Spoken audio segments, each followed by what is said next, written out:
ทักทายสบายดีพ่อแม่พี่น้องปองปายเบิร์ดสุกุลมื้อนี้มาพบกับ2คนทราเวลอีกแล้วซึ่งมื้อนี้ข่อยก็อยู่ประเทศกัมพูชาคือเก่าเนาะซึ่งหลายคนอาจจะติดตามในช่องของข่อยอาจจะเห็นว่าข่อยเดินทางไปเที่ยวที่อังกอร์วัดในมื้อนี้ข่อยก็จะพาหมู่เนาะ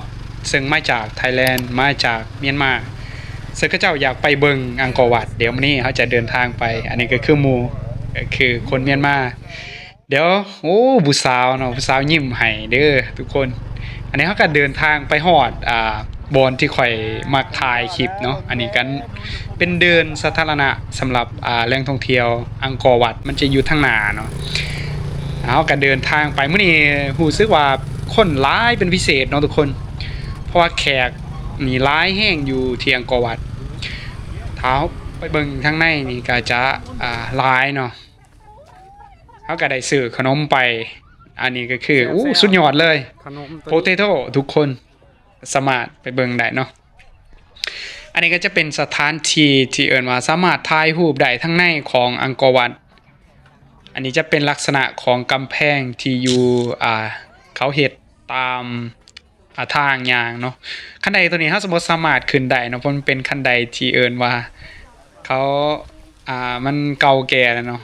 อันนี้เฮาก็เดินทางไปสำหรับอยู่ที่นี่เขาจะใส่เซาสุดเนาะมาใส่และถ่ายรูปให้มันมีความสวยงามถ้าผู้ใดใดมาหรือว่ามาเล่นอยากมาเล่นมาเที่ยวอยู่อังกอร์วัดก็ถือว่าสามารถมาได้หรือว่าติดต่อทางเฮาได้เนาะทีมงานของเฮาจะสามารถเอิ้นว่านำเที่ยวทุกคนได้อันนี้ก็คือบรรยากาศที่ตอนแรงๆตะวันตกดินเนาะคนสวยงามอีหลีอยู่อังกอร์วัดและคนก็หลายแฮงอันนี้ก็คือบรรยากาศที่ข่อยได้ถ่ายกับหมู่เนาะได้ไปเล่น